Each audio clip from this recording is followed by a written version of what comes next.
So, just following up on that, we were talking about how the best way to experience this practice or any meditation or mindfulness practice, whether you're in a group such as this, whether you're on your own, practicing on your own, is to see yourself as a beginner during every practice. Because what you're going to begin to realize is that this practice is about stepping into the present moment. And from the present moment, you get a much clearer, a much better view of the mind. Notice how I refer to the mind as almost as though it was a separate entity, because if you were to look at your mind right now, you will notice how it exists within that concept called time, within that phenomena called time. And if you can imagine the caveman years before calendars were invented, it was just the present moment. And then maths came into it, astrology came into it, and then calendars were created, and time began to take form. And over the years, we've moved deeper and deeper into thought form, so much so that most of us, begin to we have started to identify ourselves almost completely as the mind. And one thing you'll notice about the mind is that it latches itself onto the body. If you can see the mind as an intermediary, a filter that translates the world around us. And those of you who are familiar with Joseph Benner, a very influential teacher in my life who wrote in the 1930s, he explained it so beautifully.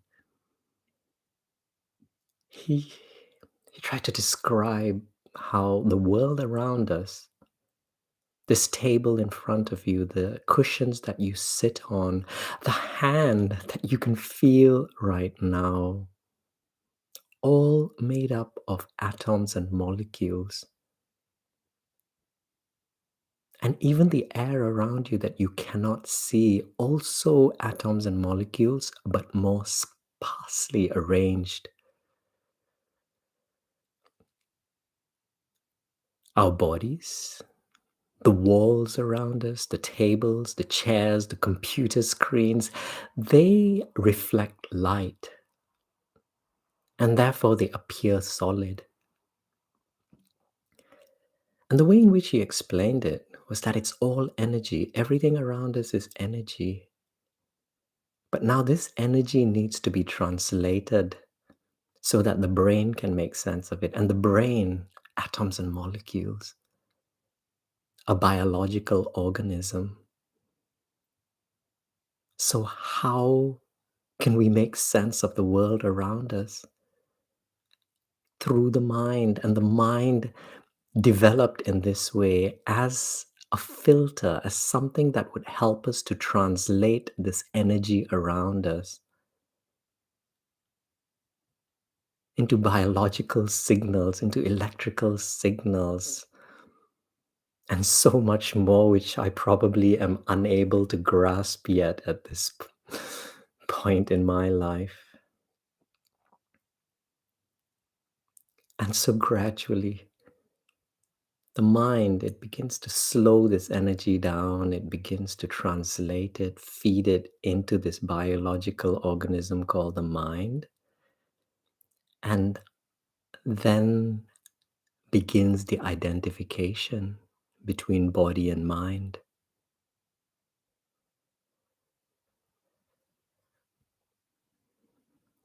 We believe ourselves to be separate from each other, capable of experiencing loneliness, fear of our neighbors, of those around us, of loss. All of the fears that arise from experiencing ourselves as separate from the people around us, from the nature around us, from the trees, the plants, the fruits, the stones, the minerals. And if you go back, we sometimes think of ourselves as a very advanced culture, technologically advanced. But when we looked back at some of the earliest belief systems, those of the aboriginal cultures, such as those who exist who live in Australia and many parts of the world, including, I think some of us are quite familiar with Native American, Indian culture. Now they call themselves the First Nation, where they saw life in everything. And that this forms the basis of our practice: mindfulness, attention, looking beyond form,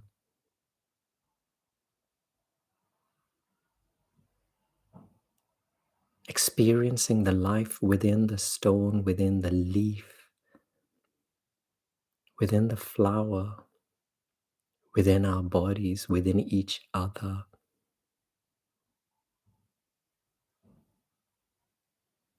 in new and fresh ways that transcend personality.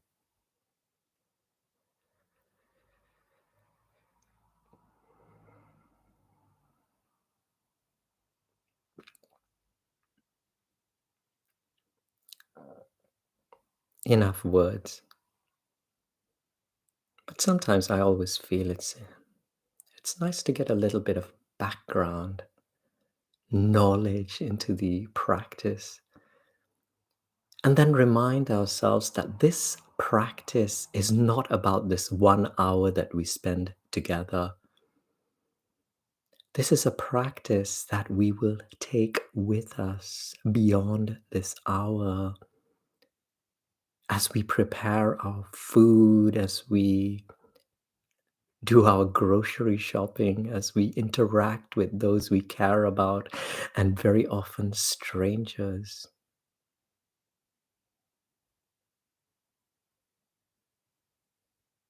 Now, the processes, what we refer to as meditation, mindfulness, simple words which we can release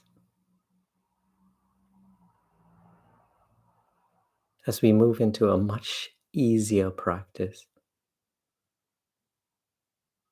one we are all very familiar with, one which Zen masters, they refer to simply as sitting.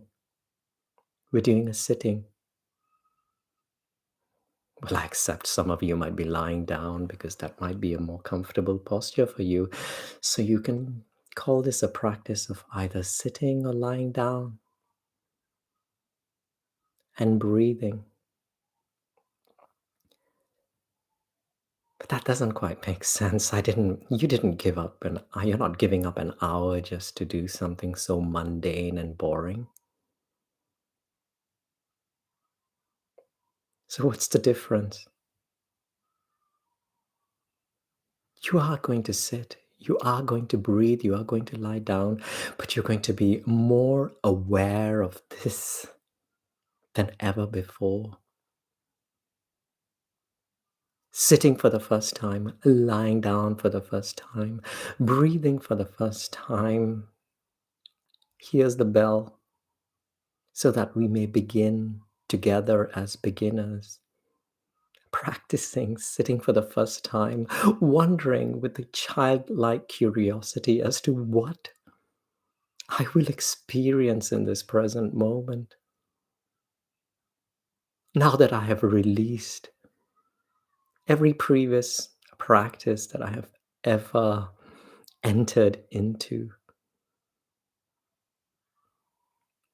And when I ring the bell, all you need to do is feel those surfaces, that support your body. Some of you might be on chairs, some of you might be on cushions, but just feel the interaction between your body and that surface.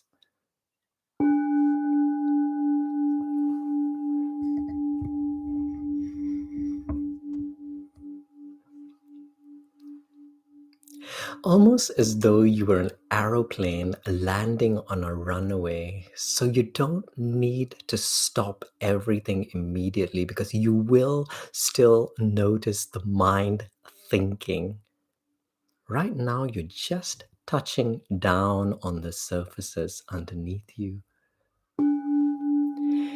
You're beginning to feel the way in which that surface supports your body, how it molds to the shape of your body, how the softness within your body allows you to mold to its shape.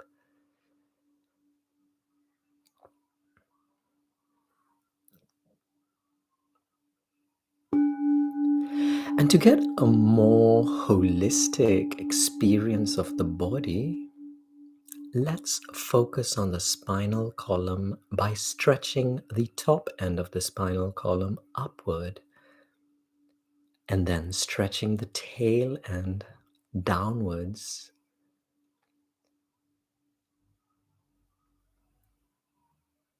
So that you allow the vertebrae to more comfortably sit or stack on top of each other. And we all know there are various fluids and energies and nerves within the spinal column. By stretching it in this way, let us release an intention that all of these fluids, all of these energies be allowed to simply flow more easily, more comfortably.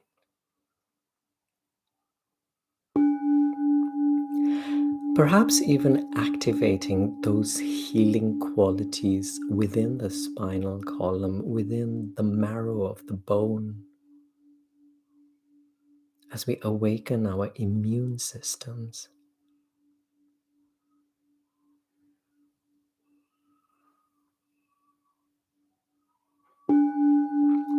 Now, to aid the immune system, which is now beginning to awaken all around the body, an immune system that's always been there. And if you wanted to give it a different name, it would simply be intelligence, the body's own intelligence. An intelligence that knows exactly how to keep the kidneys functioning the way they do, to keep the hearts beating, to keep the blood flowing. An intelligence that also reacts to external stimuli. How where there is a cut on our body, when we have a wound, chemical reactions immediately occur which attempt to freeze and stop the loss of blood. Where there is a bacteria or virus that's introduced into our body, it's this intelligence that raises the body's temperature.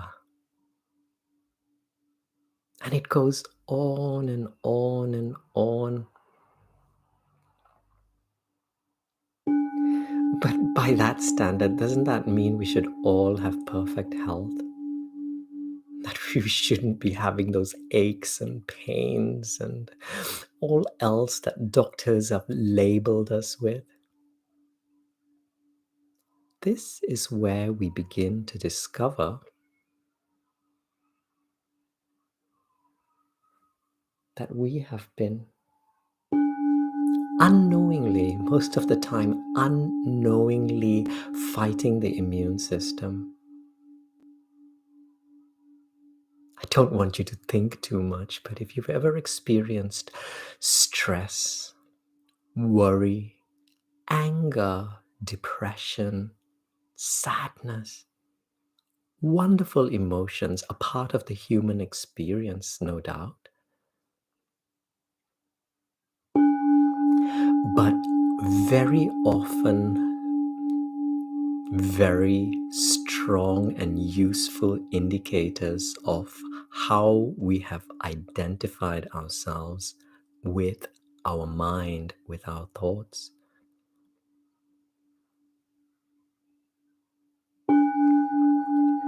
And what happens when we think about an unpleasant event from our past? What happens when we watch the news and the news has been painting a very bleak picture about the future, whether it's the economy or the COVID situation? We begin to experience, we begin to think about what the future could be like. There might be fear, there might be anxiety. And if we're thinking about a nasty conversation that we've had with somebody, an unpleasant event from the past,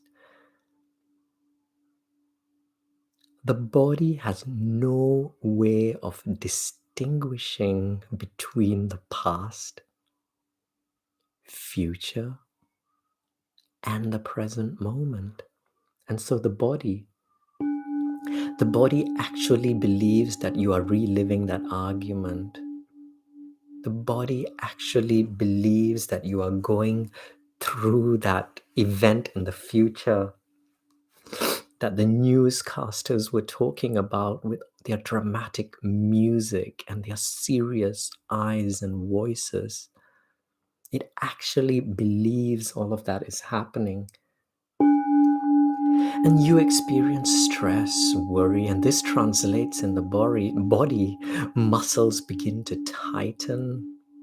You begin to feel butterflies in your stomach. Your eyebrows begin to tighten. Your jaws, your teeth begin to clench themselves.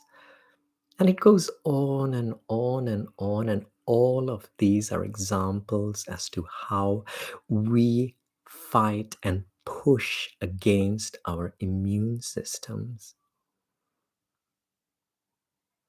And we can't blame ourselves because there is such a strong identification with the mind, believing ourselves to be the mind, seeing its stories, whether past or future.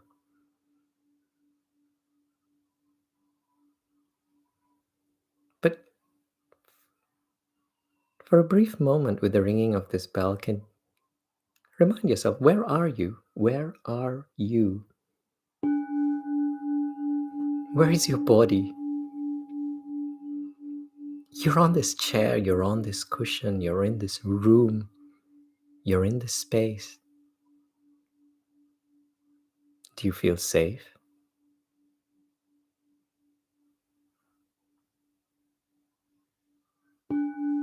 Do you have a reasonably good degree of privacy?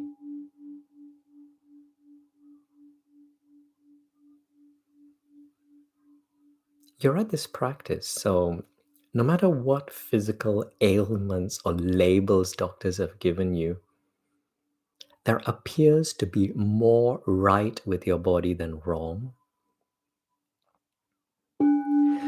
which is the very reason you are here, able to either sit down or lie down and join in this practice.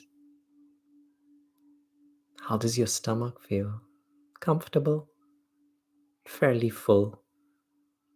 At least not, hopefully not too hungry. Can you notice it's beginning to dawn on you that this present moment is much safer than all of those stories that we have been living?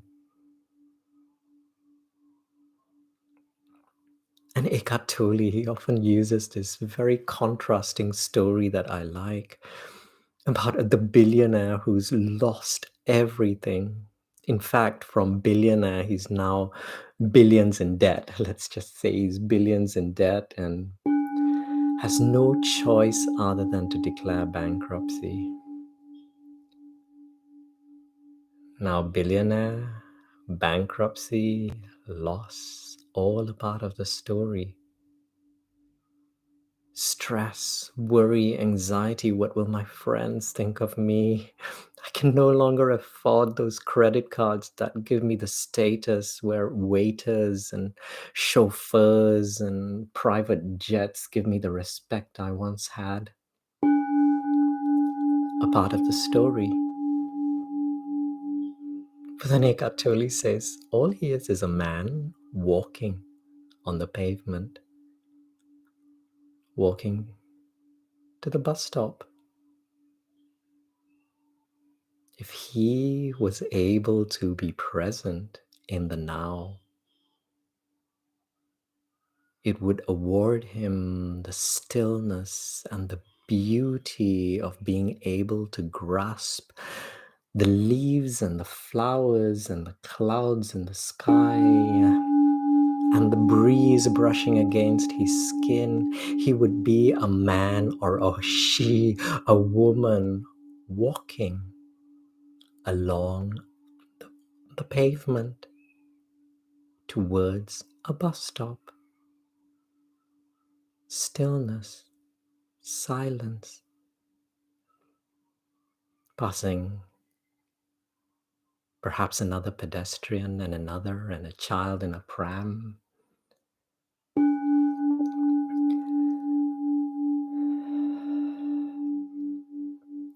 Just giving us, reminding ourselves how we put this into practice. No matter how turbulent the story may be,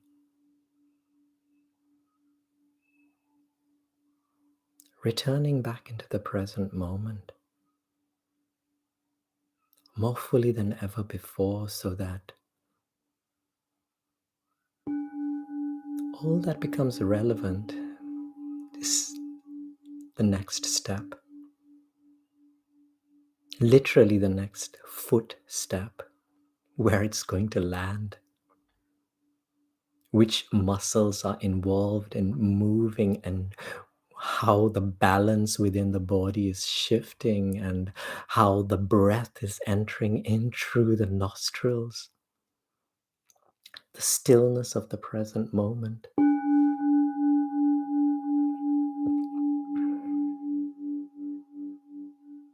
And I know how our minds are. It asks, what about that crazy fire, that crazy emergency, that situation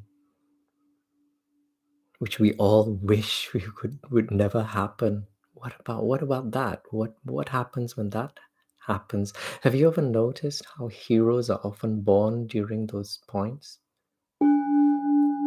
Very normal people, they step up and do things they would never otherwise do. They would stand up to bullies. They would climb up trees to rescue trapped animals. They would climb up burning buildings.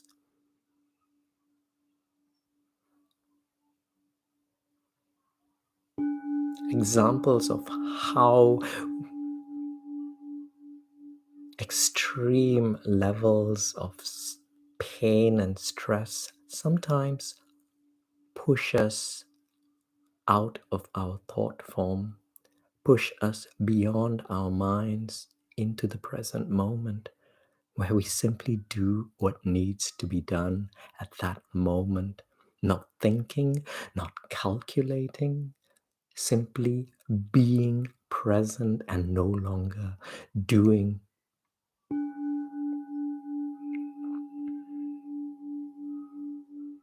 In this practice, we're not going to wait for those emergencies. We're simply going to begin here, right now, as we sit, as we lie down, as we breathe. Are you beginning to recognize and separate yourself from the story? If not, the answer is to anchor ourselves and ground ourselves a little bit more deeper into the present moment.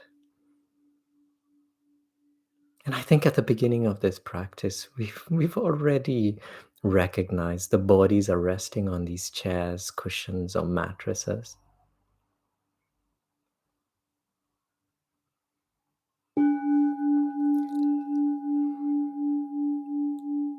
Now, how do we discover a little bit more about the present moment? It's through our five senses.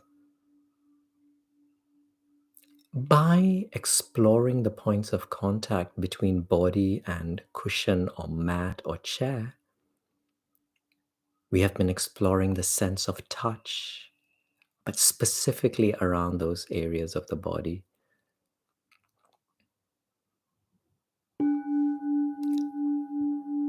And this leads us into the recognition, into the realization that it is our five senses that will lead us into the present moment. Our five senses that become our doorways into the present moment,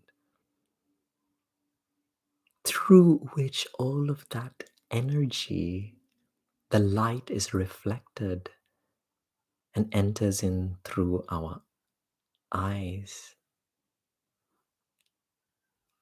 The sound of this bell, the sound of my voice, the sound of everything else around you, energy, vibrating air molecules, neither good nor bad, neither loud nor soft, entering into your experience through your ears, moving down the passage, creating vibrations within the eardrum that translate into vibrating little bones inside the ear,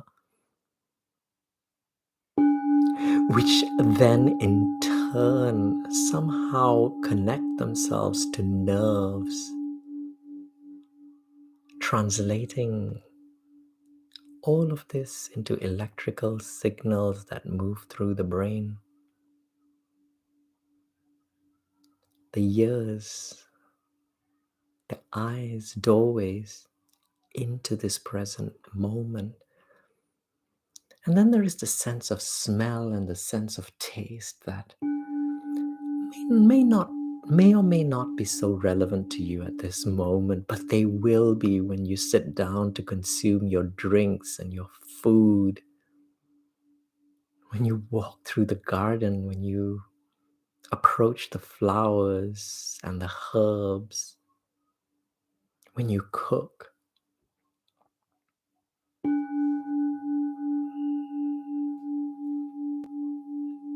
Let's come back to the sense of touch, shall we? The sense of touch that many of us usually automatically associate with the tips of the fingers,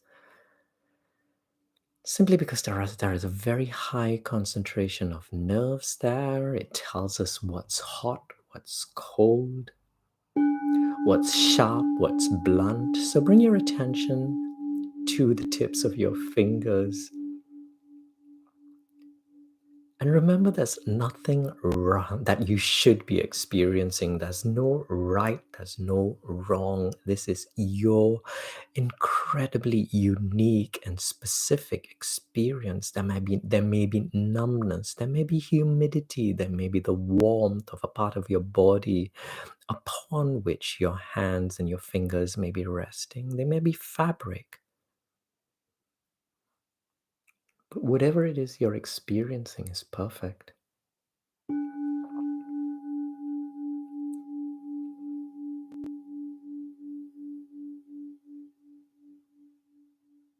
And by directing your attention to the tips of the fingers,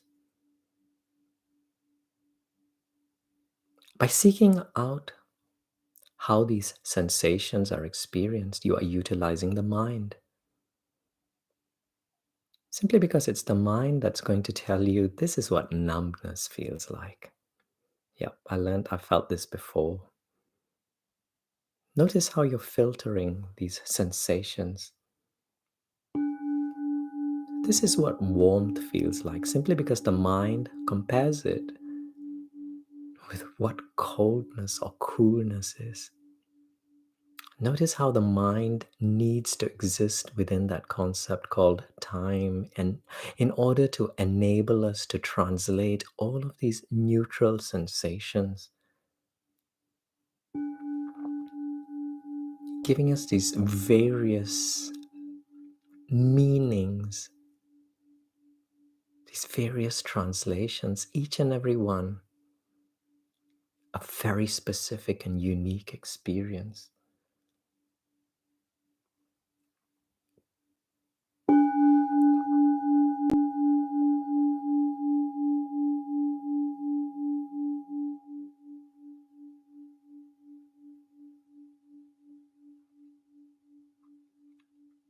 Now, at this point of the practice, it's very useful to also understand, to remind ourselves that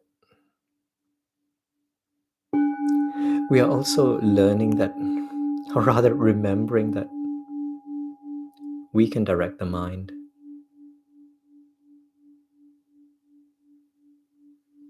But we are directing the mind. Does that mean that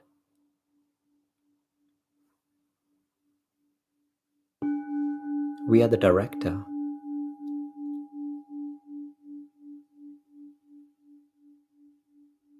We have control over the mind. We no longer need to obey its every request. And what do I mean by that? When we identify ourselves with the mind, it's always pulling us towards something that it likes. And by it, I simply refer to its conditioning. It's been conditioned by parents. It's absorbed information from its teachers. It's absorbed a lot of information from the advertising industry as to what the perfect body shape should look like, the perfect skin color, the perfect type of skin, the perfect car to drive, the perfect home to live in. And when we identify ourselves with the mind, we find ourselves trying and trying and trying to pull ourselves closer to one of those things that the mind has decided it likes.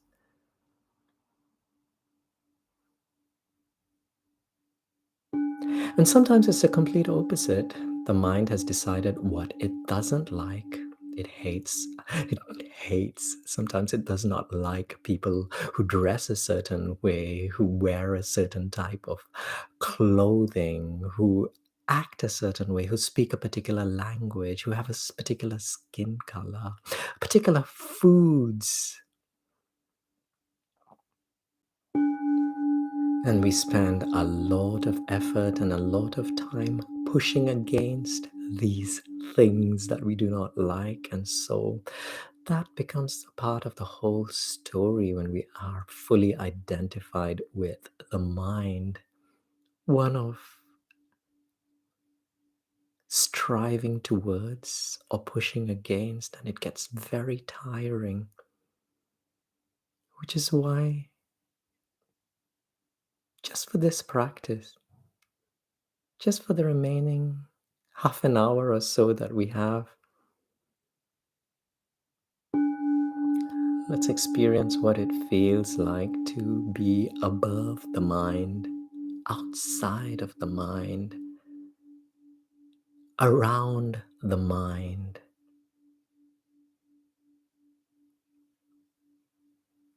Because this practice is where we develop a new relationship with our mind, and we're beginning to get glimpses into it.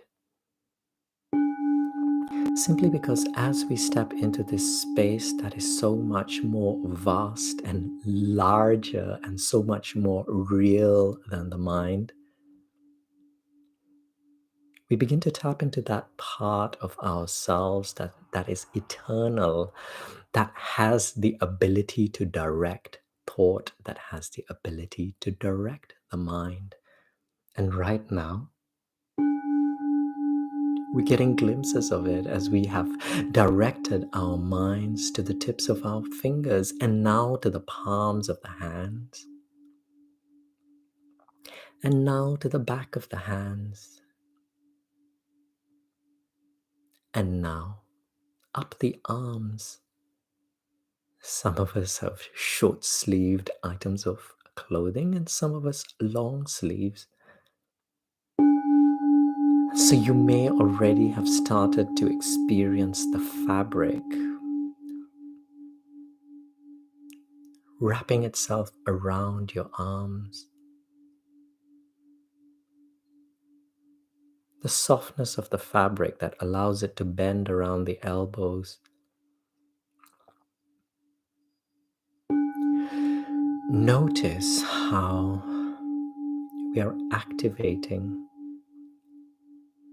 the sensitive skin that wraps itself around the soft tissue that make up our arms and our hands. Are you aware of both of your arms, both of your hands?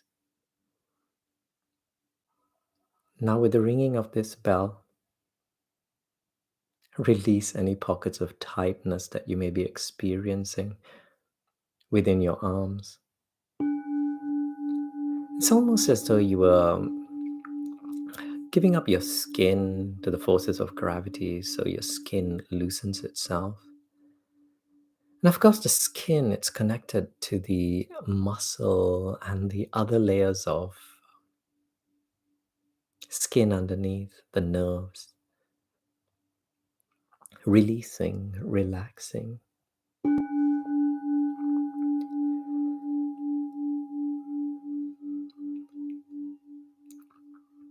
And then the bones and the joints. Why am I asking you to relax these areas? Because as you release, as you relax, as you loosen, you are in fact surrendering these parts of the body back to its natural intelligence. That which we started at the beginning referred to as the body's immune system, and the cells, they begin to balance, they begin to repair. The healing, it begins to take place from within.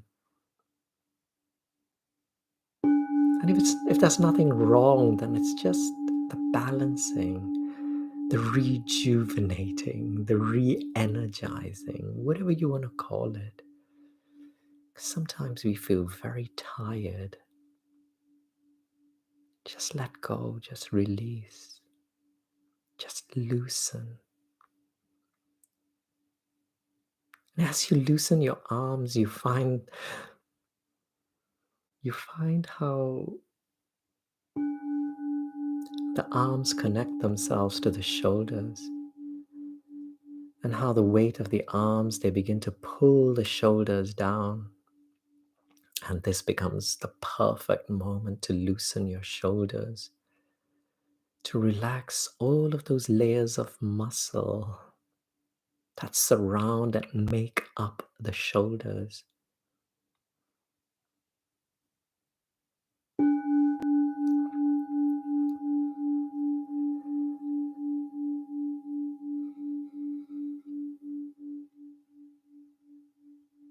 Imagine yourself getting a warm and comfortable massage.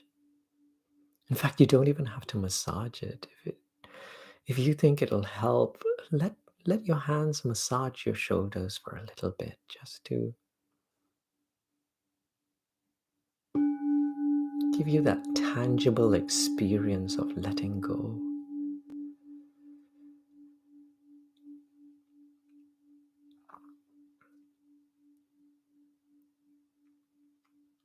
And from the shoulders, instead of moving downwards, let's move upwards into the throat. Just loosening all of the muscles within the neck, so that the very act of keeping your head upright becomes one based more on balance, on being than stress and doing. We do not want you to be uncomfortable. And so at this point, if you find your neck uncomfortable and stressed, just find a more comfortable posture. Give yourself permission to lie down.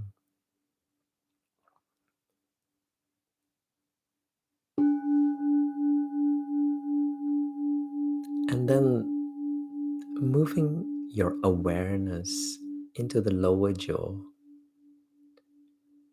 and from the lower jaw into the upper jaw, loosening your jaws, allowing a tiny little gap to appear between the upper teeth and the lower teeth.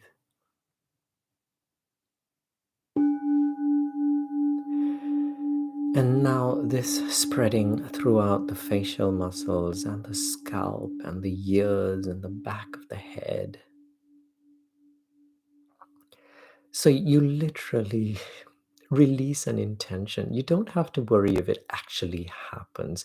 You simply release an intention that you would like the skin around your scalp and your forehead to just let go, to just loosen itself. And sometimes these experiences can be very subtle. You need to pay a great deal of attention to the tension as it dissolves. And from here, this ease, this balance, it gravitates downward through the bone that makes up your skull. And from the bone into that region within, which we referred to earlier on as the brain, that incredible computer beyond anything man has ever been able to construct. But now, just sitting, lying down, breathing, letting go, releasing an intention that there be balance, that there be healing,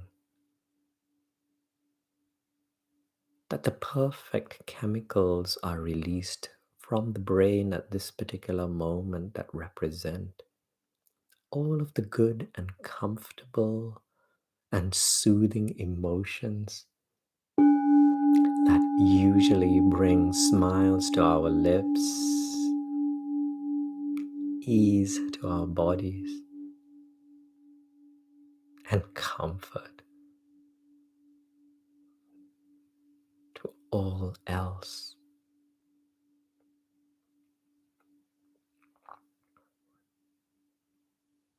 And now the eyes. Let this light of awareness bathe and move through the eyes so that the eyelids, they begin to loosen. The eyebrows, they begin to relax. The muscles behind the eyes, the ligaments, they begin to loosen. And perhaps most importantly, the pressure within the eyes simply begins to balance itself. Maybe not completely, but the process has started and it will continue.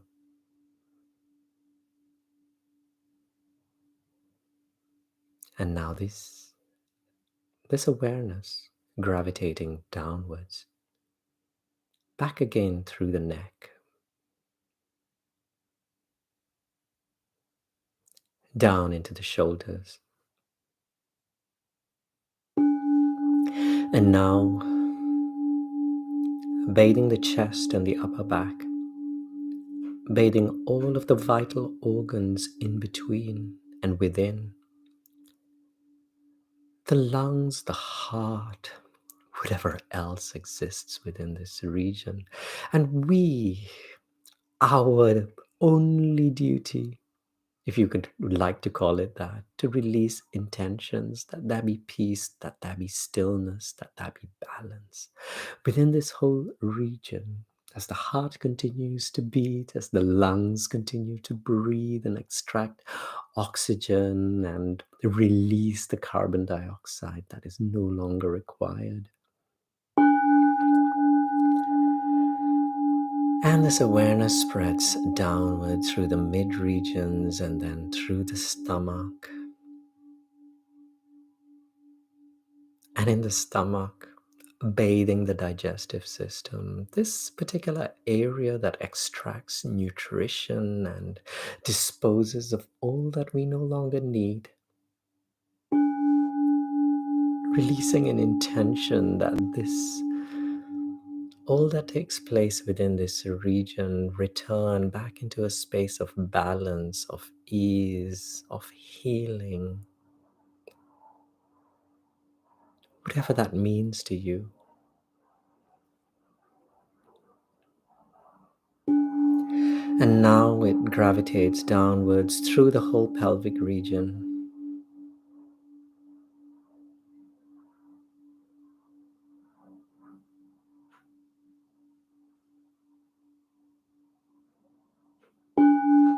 And then down into the legs and the knees and the calves and the ankles and the soles of the feet and all of the tiny bones within the feet that appear to so patiently carry us around as we move, as we walk, as we cook, as we shop, as we garden, as we pretty much do all that we do with our bodies.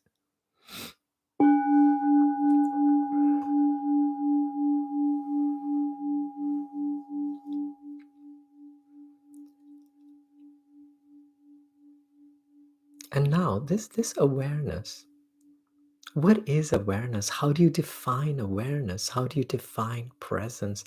I'm not asking you to activate your mind, because that's probably the first thing that we try to do. We try to define. But most of the time we attempt to define using the mind. But what happens when what we are attempting to define and understand is beyond the mind? We can only step beyond the mind into the present moment. And so let us simply, instead of attempting to understand what awareness and presence and life is, let's just experience it as light. And so with the ringing of this bell, your whole body bathed in this light of awareness. A light that blends with the light around you, whether it's from an electrical source or whether it's from the windows and the skylights. But this light reaching every cell within and around the surfaces of your body.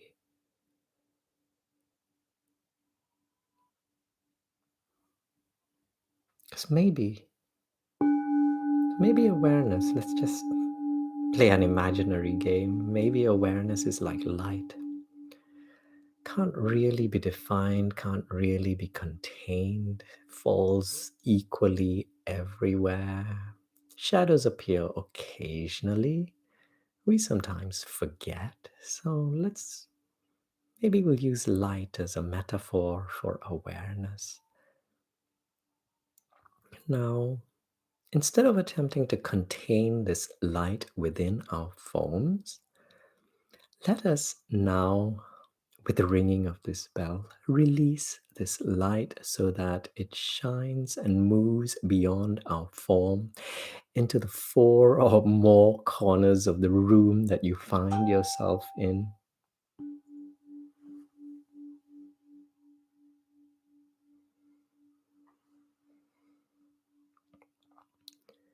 So, this light now transcending, moving beyond your form,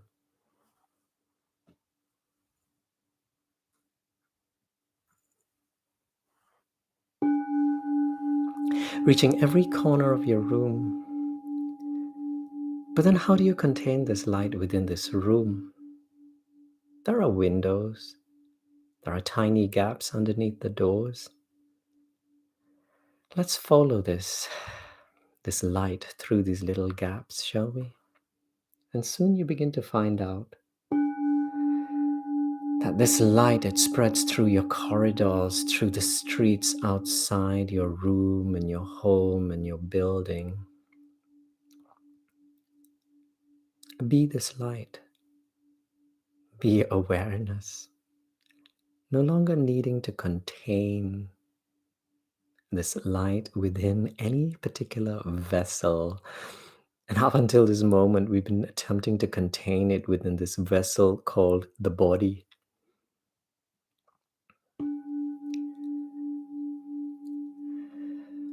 This light, it spreads through the streets within the town or the village that you live in. It reaches every person, every bird, every animal.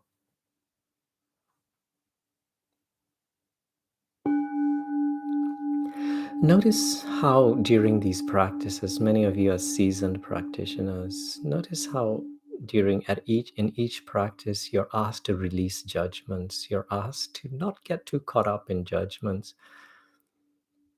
Let's go beyond it. The distinction between human form, the distinction between me and you, the distinction between bird, animal, human. Let's release all of these judgments, all of these distinctions, and allow the light to bathe, transcend, and be experienced within every single one of these forms equally. Every life as important as the next. In fact, all of these different forms now becoming a part of this presence, this being that we are getting glimpses into.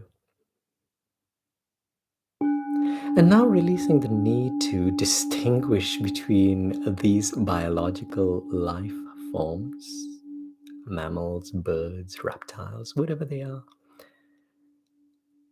and the plant life,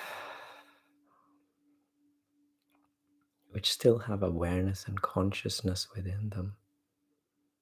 The chlorophyll and all else, the petals unfolding moment to moment. This life moving through every blade of grass and every leaf. Some of them turning yellow, some of them turning brown, and some of them simply red and falling off the trees.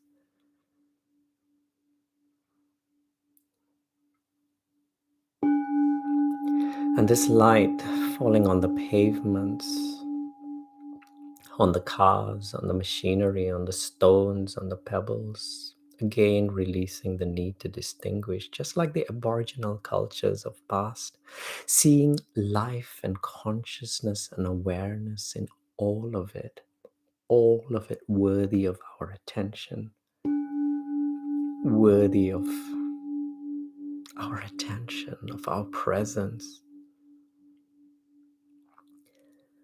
And now no longer attempting to contain this light of awareness within your village and town, allowing it to flow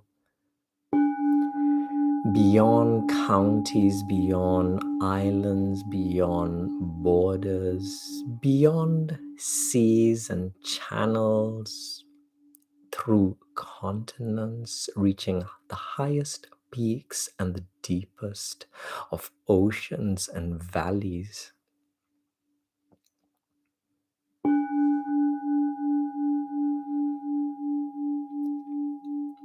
all the way down to the crust of the earth, seeing every mineral,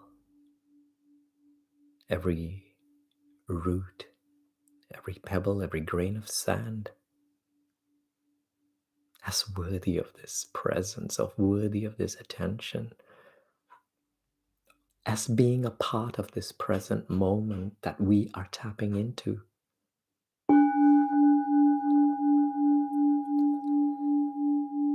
I really don't know how you feel right now as you release, as you let go, as you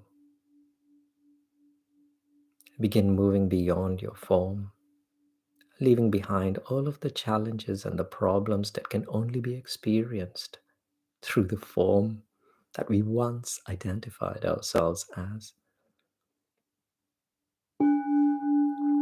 But now, maybe not feeling completely at ease, maybe not feeling completely happy, but noticing how you feel. You might just be feeling a little bit better than you did before you had started the practice. And now wanting to share this experience, this feeling slightly better. We release an intention that we would like for all that has been touched by this light,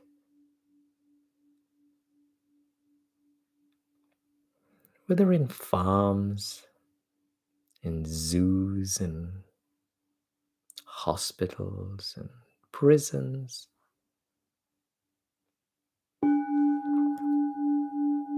many of those who feel quite isolated and alone,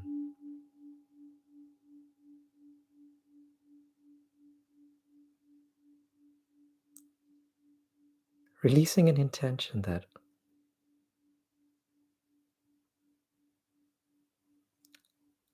all of these droplets of consciousness and awareness experience this. All that we have experienced, all that we are experiencing at this moment.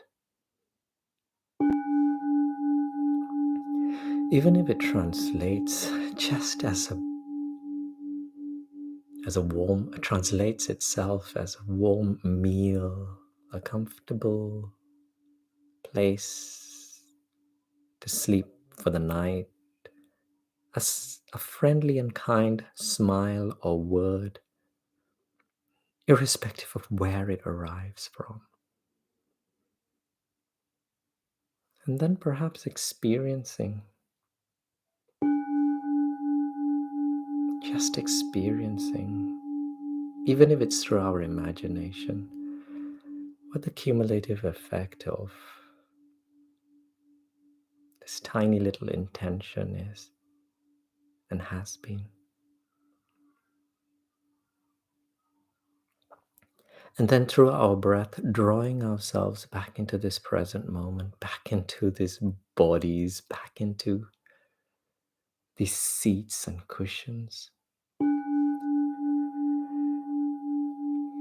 And now, as I ring the final bell in today's practice, completely recognizing that the day is going to unfold with its usual relationships, conversations, the internet, maybe even the news, food and exercise and shopping and work and all else. But with the ringing of this bell, the real practice begins, where we bring this presence with us as we experience the day from breath to breath and moment to moment. Through this filter of space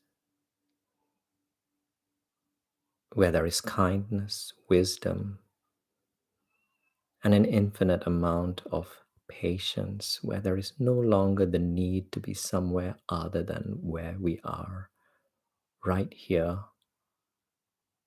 in this moment called the now.